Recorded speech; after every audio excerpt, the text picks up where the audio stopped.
요한복음 12장 1절부터 8절까지 말씀입니다.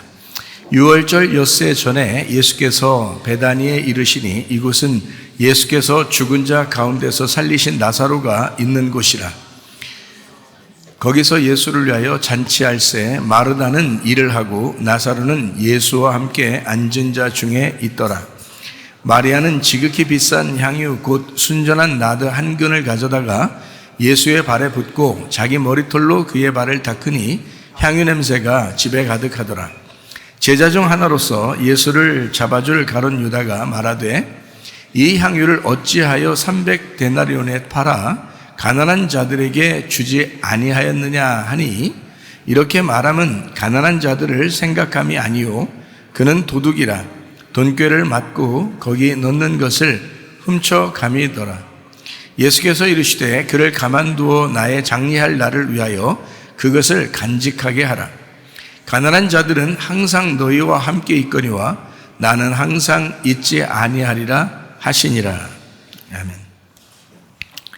아멘. 주님이 이 땅에 오신 것은 이사야 53장 5절의 말씀처럼 주님의 찔리심은 우리의 허물 때문이고 상함은 우리의 죄악 때문이고 징계를 받음으로 우리가 평화를 누리게 되었고 채찍에 맞음으로 우리가 나음을 얻게 되었다는 것입니다. 과거나 미래가 아니라 지금 현재 고린도서 6장 2절의 말씀처럼 보라 지금은 은혜 받을 만한 때요 보라 지금은 구원의 날이로다, 이렇게 말씀합니다. 예수님이 성령으로 잉태하신 것은 아시죠? 유월절 어린 양의 피로 이 땅에 오셔서 우리를 구원하시려고 이 땅에 오신 것이고, 그리고 침례를 받으실 때 우리의 모든 죄를 짊어지시고 또 광야에 가셔서 이 세 번의 그 시험을 다 이기시고, 그리고 이제 3년 반 동안 천국 복음을 다 증거하시다가 십자가 못 박혀 돌아가심으로써 우리의 모든 죄를 다 이제 끝내시고 사망까지도 다 이기셨다, 이제 이렇게. 그리고 이제 3일 만에 부활하셔서 성령으로 우리에게 오셨습니다. 그래서 예수님의 영이 성령이니까 그 성령이 오셔서 우리와 함께 하신다, 성령님이 함께 하신다 해서 임마누엘 이렇게 하시는 것을 우리가 볼 수 있어요. 그래서 예수님은 임마누엘이 되신다. 물과 성령으로 거듭나야 된다라고 하는 것은 우리가 땅에서 태어난 우리 인생이 하늘에서 다시 태어나야 된다는 것을 말하기 위해서 거듭나야 된다는, 물과 성령으로 거듭나야 된다, 이렇게 말씀하는 것이고, 실제로 그렇게 거듭난 사람은 하나님의 성령이 함께 하셔야 합니다. 그리고 그 성령과 함께 동행하는 것은 성령을 받을 뿐만 아니라 능력을 받고 성령 충만해야 사실 주님의 증인이 될 수가 있죠. 그래야 순교할 각오를 가지고 살아갈 수가 있습니다. 이런 사람들은 고린도전서 1장 10절의 말씀처럼 같은 말을 하고 같은 마음으로 그리고 같은 판단력을 가지고 이 세상이 아무리 바벨론 같고 힘들지라도 거기에 다니엘과 세 친구가 있었던 것처럼 믿음으로 승리하는 사람들이 되셔야 합니다. 히브리서 13장 8절의 말씀 보니까 예수님은 기름 부음 받은 메시아 그리스도이시다, 어제나 오늘이나 동일하신 그리스도이시고 영원히 그러하시다라는 말씀을 여기에 해주고 있습니다. 주님은 베드로가 이제 고백했던 것처럼 우리도 주는 그리스도시요 살아계신 하나님의 아들입니다라고 이제 고백하는, 그 당시에는 이제 예수님이 그리스도다라고 하는 것으로 구원을 받았던 것처럼 우리도 예수님이 이 땅에 오신 그 메시아 그리스도다. 그래서 그리스도가 이 땅에 오시면 예배하는 것이 어떻게 예배하는 것인가를 다 가르쳐 줄 것이다라고 하는 것을 요한복음 4장에 사마리아 여자도 알고 있었죠. 사마리아 여자는 이제 예배를 진정으로 드리고 싶었던 거예요. 그래서 예수님이 말씀하시기를 영과 진리로 예배 드릴 때가 오는데 그때가 바로 지금이다. 아버지는 그렇게 예배 드린 자들을 찾으신다 그랬습니다. 그래서 저는 이제 예배를 어떻게 드려야 되냐면 영과 진리의 예배를 드려야 된다라고 저는 이제 믿는 것입니다. 영과 진리의 예배는 이제 우리가 소위 말하는 막 신령과 진정으로 이런 의미가 아니라 영이라는 말씀을 진리라고 하는 해석이 돼야 이 말씀을 깨달음으로써 예배가 된다라고 하는 것을 저는 이제 알게 되었고, 그렇게 하다 보니까 영과 진리 예배를 드리면 하나님이 그 자리에 함께 하시고 그 말씀을 통해서 우리에게 깨닫게 해주시는 은혜가 있다는 것입니다. 하나님 마음을 깨닫는 거죠. 하나님 마음을 깨닫게 되면 기도하는 방법이 달라지고 또 살아가는 생활의 방법이 달라지고, 그렇기 때문에 말씀을 먼저 깨닫는 것이 중요하다. 그래서 구원받는다고 하는 것은 마음에 믿고 입으로 시인하여 구원받는다고 하는데요, 그 구원은 사실 가만히 있을 때 믿음이 온다고 하죠. 말씀을 들을 때 믿음이 오는 거니까. 그러니까 말씀 들을 때는 아무것도 안 하는 거죠. 아무것도 안 할 때 말씀을 듣게 되는 거고, 그 말씀 들을 때 믿음이 오는 거죠. 천국 가는 것도 그 믿음 때문에 천국 가는 거죠. 그러니까 뭔가 하는 것이 천국 가는 게 아니고 가만히 말씀을 들을 때 믿음이 와서 그 믿음으로 우리가 천국 가는 거예요. 그러니까 그 믿음은 우리의 행함이 아니라 사실은 마음의 믿음을 얘기하는 거죠. 마음에 믿어서 의에 이르고 입으로 시인하여 구원받는다. 그래서 입으로 시인한다는 것은 아멘 하는 것과 마찬가지죠. 그 말에 동의하는 겁니다. 동의해서 그 말씀과 내가 하나가 되겠습니다. 이렇게 동의하면 그게 이제 실천이 되고 그게 행동이 되는 거죠. 그래서 행함이 없는 믿음은 죽은 믿음이라고 하는 것처럼 우리가 우리의 하나님 말씀이 이제 믿음으로 들어올 때 이것을 아멘으로 받아들이는, 내가 아멘으로 받아서 동의하는 그것으로 행함이 나타나는 거죠. 행함이 나타나므로 믿음이 온전케 되는 것이죠. 그래서 영혼이 있는 몸이 되는 거죠. 그러면 이제 실질적으로 살아있는 몸이 되는 것입니다. 우리가 그리스도의 몸 되자고 교회 나온 것이고 그리스도의 몸이 바로 교회라고 하는 것을 알 수가 있죠. 그래서 교회라고 하는 그 비밀을 정확하게 깨닫지 못하면 그리스도를 모르는 거예요. 그러니까 그리스도를 정확하게 모르면 하나님을 모르는 거고요. 그래서 하나님의 비밀이 그리스도고 그리스도의 비밀이 교회입니다. 그래서 교회를 정확하게 깨달아야 그리스도라는 걸 깨닫게 되고 그리스도를 알아야 하나님을 알게 되는 것입니다. 끊임없이 얘기해도 자꾸 까먹는 것은 우리 머리 문제이기도 하지만 어쨌든 마귀의 시험이 자꾸 찾아오게 되죠. 그러니까 마귀의 시험을 자꾸 물리쳐야 되는데 마귀야 떠나라 해서 떠나는 게 아니고 성령님이 우리 안에 충만하게 임하시면 마귀는 떠나가게 되어 있습니다. 모든 질병과 고통도 떠나가게 되어 있습니다. 가정의 문제도 떠나가게 되어 있습니다. 성령이 충만하게 오시면 우리 속에 있는 문제거리가 이제 더 이상 문제거리가 되지 않는다는 거죠. 그러나 문제거리가 크게 보이면 하나님의 성령이 안 보이는 거예요. 성령이 있긴 있는데 작아 보여요. 그러니까 힘이 없어 보이죠. 그런데 성령님을 크게 여기면 문제거리는 아주 작아지고 문제거리가 작게 보이면 하나님이 크게 보여서 문제거리는 문제거리가 되지 않는다. 문제를 문제로 아는 것이 문제다. 이렇게 되는 거죠. 그래서 문제거리가 다 떠나갈 수 있는 것은 성령님이 충만하시면 그렇게 되는 것입니다. 사도행전 4장 12절의 말씀에 보면 다른 이름으로는 우리에게 구원받을 만한 이름을 주신 적이 없다 그랬습니다. 그래서 예수님만 우리의 구원자가 되십니다. 우리는 예수 믿자고 교회 나온 것이고 예수 믿고 천국 가자고 교회 나온 거잖아요. 그러니까 예수님을 바르게 믿으셔야 됩니다. 바른 신앙, 올바른 신앙을 가지셔야 돼요. 그래서 예수가 그리스도로구나라는 것을 정확하게 믿는 거, 이거를 바른 신앙이라 그래요. 그러려다 보니까 성경에는 구약에 계속 그리스도에 대한 이야기가 얘기되어 있거든요. 메시아에 대한 이야기가 얘기되어 있어요. 그거를 사마리아 여자도 알고 있었다고요. 그래서 그 메시아가, 그 그리스도가 오시면 우리에게 예배를 가르쳐 줄 거라고 얘기했던 거예요. 사마리아 여자가. 그러니까 우리는 어떻게 해요? 예배 아시겠죠, 뭔가? 영과 진리 예배 우리 아시겠죠, 지금?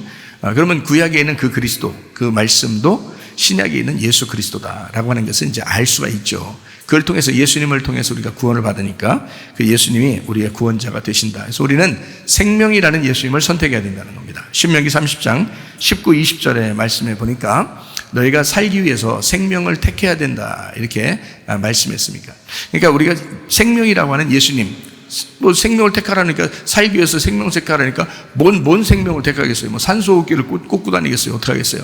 그런 말이 아니라 예수님을 선택해야 된다는 겁니다. 예수님을 선택하면 예수님이라는 복이 따라온다는 거예요. 선택을 하면, 성령을 선택하면. 그래서 잘못해서 사망을 선택했다 그러면 진리의 말씀이 아니라 거짓 말씀을 선택하는 거고, 자기가 듣기 좋아하는 것만 선택하는 거예요. 그러다 보면 이제 저주가 따라오는 것입니다. 나중에. 그러니까 이게 따라오는 것은 복과 저주인데, 내가 생명을 선택하느냐 사망을 선택하느냐 하는 것은 우리가 해야 될 일이란 말이죠. 이런 조건이 좀 있단 말이에요. 그러니까 성경은 무조건이기도 하지만 성경은 우리에게 조건을 제시하기도 한다는 말이죠. 뭘 먹겠느냐, 우리가 이제 조건적으로 내가 뭘 먹느냐 이런 걸 선택을 해야 되겠죠. 마찬가지예요. 우리의 선택입니다. 그래서 먼저 그 나라 그의 의를 구하라라고 마태복음 6장 33절 34절에 말씀하는 것처럼 먼저 그 나라와 그의 의를 구하라 했을 때는 우리가 선택하는 거예요. 내가 먼저 뭘 구해야 되는 거야? 내가 먼저 뭘 선택해야 되는가? 이거 내가 해야 되는 거지 다른 사람이 해주는 거 아니잖아요. 하나님은 말씀만 하시는 거예요. 이렇게 해라. 너희가 선택해야 된다. 먼저 그 나라와 그의 의를 구해야 된다. 하나님의 통치를 구해야 된다. 그것이 하나님 안에서 하나가 되는 의로움이다 라는 것을 그 나라를 구한 나라의 통치죠. 하나님의 통치, 그리고 그분의 의, 하나님과 하나 된 그거를 구해라는 거거든요. 그거 먼저 구하라는 거예요. 나머지는 다 너에게 따라오는 거야. 이런 이야기를 하는 것이거든요. 그러니까 이거 선택을 누가 해요? 내가 선택해야 된다는 거예요. 그러니까 그 선택하려고 선택에 도움되기 위해서 말씀을 듣는 거예요. 말씀 듣는 것 자체가 여러분에게 천국 보내는 것은 아닙니다. 여러분이 말씀을 듣고 믿음이 생겨서 그 믿음으로 선택을 하는 거예요. 어떻게 살 것이냐. 그래서 그 믿음을 하나님은 테스트한다 그랬죠. 아브라함은 이삭을 통해서 아브라함을 선택하는, 시험을 하는 것처럼 우리를 테스트한다는 겁니다. 믿음에 대해서 여러분의 선택이 어떤 것인가, 하나님을 선택하는가, 먼저 그 나라와 그 일을 선택하는가, 요거를 이제 시험한다는 거죠. 한 번에 딱 순교당하잖아요. 그건 쉬운 일이에요. 어려운 일 아닙니다. 한 번에 순교당하면. 여러분 여기다 다 몰아놓고서 뭐 누가 와가지고 그냥 야 총 딱 대고서 너 예수님 믿을래 안 믿을래 그러면 믿겠습니다. 펑 깨 죽었어. 그러면 쉬운 거지. 그런 건 편하죠. 그런 건 엄청 쉬운 겁니다. 그 순교는 어떻게 보면 한 번의 순간이니까 쉬운 거라고요. 그런데 더 어려운 게 있어요. 매일마다 생명을 선택해야 돼.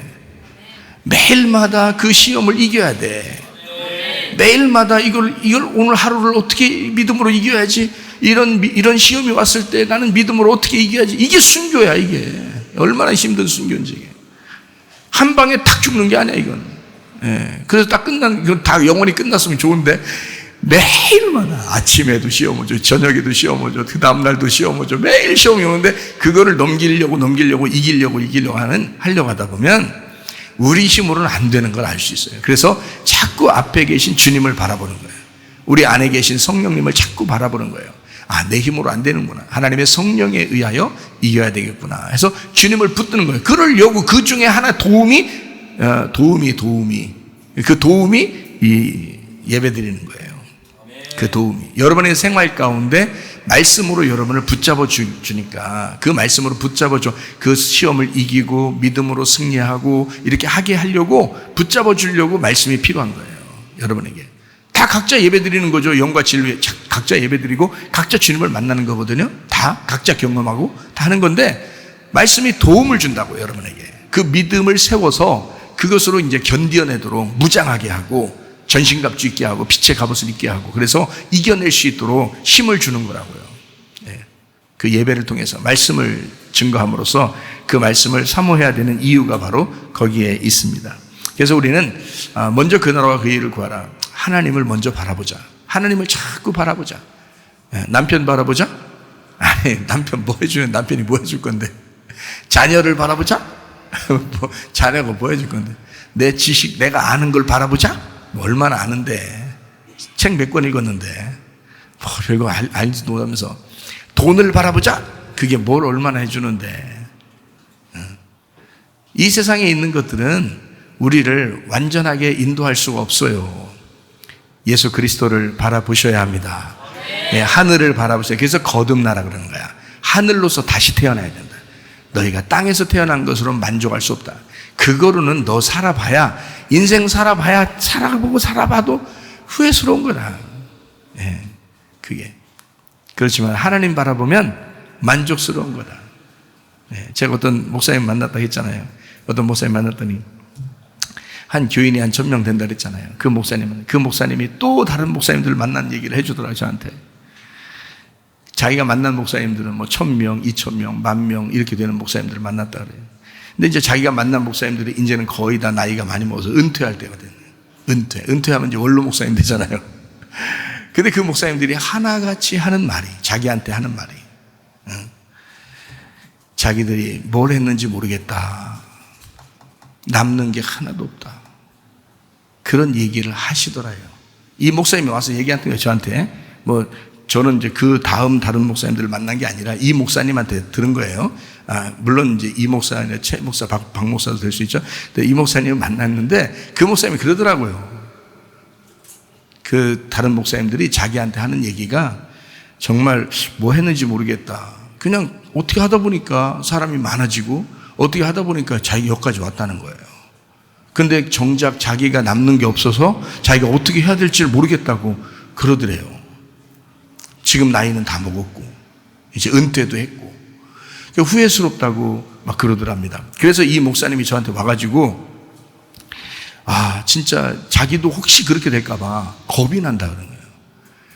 그래서 한번 자기가 정말 주님 한번 체험할 수 있는 걸 한번 해보고 싶다고 그거 이제 기도해달라 그러더라고요. 네. 그러니까 얼마나 후회해서. 저는요, 여기 여러분에게 이제 우리 집사람도 가끔 저에게 질문해요. 그렇게. 목사님은 어떻게 교회 하시면서 만족하십니까? 라고 저한테 물어보거든요. 저는요, 대만족입니다. 대만족. 여러분이 엄청 훌륭해서요? 여러분이 엄청 훌륭한 것 같아요, 스스로? 훌륭해요. 네, 제가 설교해도 아무 말 안 하니까. 가만히 있으니까 그냥. 딴 데는 반대도 하고 그러대. 네, 근데 여기는 반대 한 명이 없어. 그냥 다 그냥 그렇게 알아서 하셔요. 이렇게 하는 것 같아, 그냥. 네, 물어보지도 않지만 대답도 안 들려. 그런데 저는 이제 그냥 여러분이 정말 훌륭해서 많이 배워서 뭐 이렇게 마음에 만족이 오는 게 아니라 주님 만나니까요. 주님 만나니까 대만족이더라고요. 아무것도 필요 없어요. 세상에. 이 세상에 아무것도 필요 없다니까요. 예수님만 있으면 돼요, 진짜. 예수님 만나보니까. 그러니까 여러분이 예수님 만나도록 저도 도와줄 뿐이에요. 제가 여기 있다고 여러분이 예수님 만나는 거 아닙니다. 각자 만나는 거예요. 저도 죽었다 깨어났어요. 저도 죽었다가 주님 만난 거예요. 제가. 근데 지금은 대만족스럽다는 거예요. 어떠한 목사님들보다 제가 당당하게 얘기할 수 있어요. 누구나 제가 담대하게 만납니다. 왜 그러냐면 제가 자신 있으니까. 재밌으니까. 난 진짜 자랑스럽고 우리 교회가 자랑스럽고 재밌고 이 인생 후회하지 않을 인생을 살다 갈 것 같아요. 저는요. 하루하루 사는 게 후회하지 않을 인생을 사는 거거든요. 전 진짜. 여러분도 주님 만나시면 그렇게 된다고요. 그 얘기하는 거예요, 제가. 자, 어디를 바라보니까? 하나님을 바라보니까, 앞에를 바라보니까, 자꾸 위를 바라보고 살려고 하니까, 그러니까 뒤에 있는 것들이 자동적으로 그냥 따라오더라는 거야. 평안한 마음도 자동적으로 따라오고. 또, 내가, 아유, 우리 집사람 이렇게 안 해도 난 주님 바라보고 하는데 집사람이 저를 막 붙들고 살아요. 주님만 바라보게 되면, 여러분, 남편보다 주님 먼저 바라보시고, 아내보다 주님 먼저 바라보시고, 자식들보다 주님 먼저 바라보시고, 돈보다 주님 먼저 바라보시고, 우리의 지식보다 주님 먼저 바라보시고, 우리의 명예보다 주님 먼저 바라보시고. 말로는 쉽죠, 말로는. 근데 그게 잘 안 된다고요, 그게. 근데 그렇게 안 돼가지고 그걸 붙들려고 해보세요, 여러분. 해보시면 알아, 해보시면. 그러다 실패해요. 나중에 후회합니다. 야, 이게 아니었구나. 이렇게 후회합니다. 그러면서 막 명예를 구하고 지식을 구하고 돈을 구하고 뭐를 다 하려고 했는데 나중에 보면 후회스럽다고. 이제. 내가 뭐 했지? 이렇게 된다고. 근데 저는요, 하루하루 사는 게 내가 뭐 했지? 이렇게 안 살아요. 그냥 하루 사는 거 밥만 먹어도 행복하고요. 뭘 해도 성경만 봐도 천국이고요. 그냥 그렇게 살아요. 그러니까 오늘 죽어도 대만족, 내일 죽어도 대만족. 그렇게 사셔야지. 이왕 한 번 인생 사는 건데 두 번의 인생은 없어요. 거듭나서 이 땅에서 하늘나라 바라보면서 두 번째 인생을 우리가 지금 살아가고 있는 거거든요. 아직 그게 안 온 사람들은 땅의 욕심이 그렇게 생겨. 땅에서 어떻게든지 사람들한테 잘하고 잘 보이고 싶고 자기가 잘 되고 싶고 이러거든요. 난리 나요. 하나님이 그걸 훅 불어버리면요, 이거 뭐 저야 뭐 훅 이렇게 좀 불어 나가지도 않지만 하나님이 훅 불어버리면 그냥 휙 그냥 뭐 먼지같이 그냥 날아가 버려요. 아무것도 아닙니다, 진짜. 하나님이 굉장히 강력하신 분이거든요. 굉장히 강력한 바람이에요. 자, 그러니까 여러분 하나님을 바라보면서 사시는 게 그게 여러분 우리 신상에 좋다. 먼저 그 나라와 그의 의를 구하시기를 바랍니다. 그래서 우리는 다윗이 설계하고 솔로몬이 성전 건축한 것처럼 디자인 the new church 했으면 우리가 build the new church 해야 된다. 그래서 디자인하고 우리의 속에 마음을 먼저 디자인하고 우리의 속에 마음 안에 성전을 건축해야 된다. 이것이 다윗과 솔로몬이 그렇게 했던 것처럼 둘이 하나가 돼서 했던 것처럼 우리의 마음에도 하나는 죽고 하나는 부활해서 이것이 이루어져야 된다 하는 것입니다. 우리 마음의 성전을 건축하시기를 바랍니다.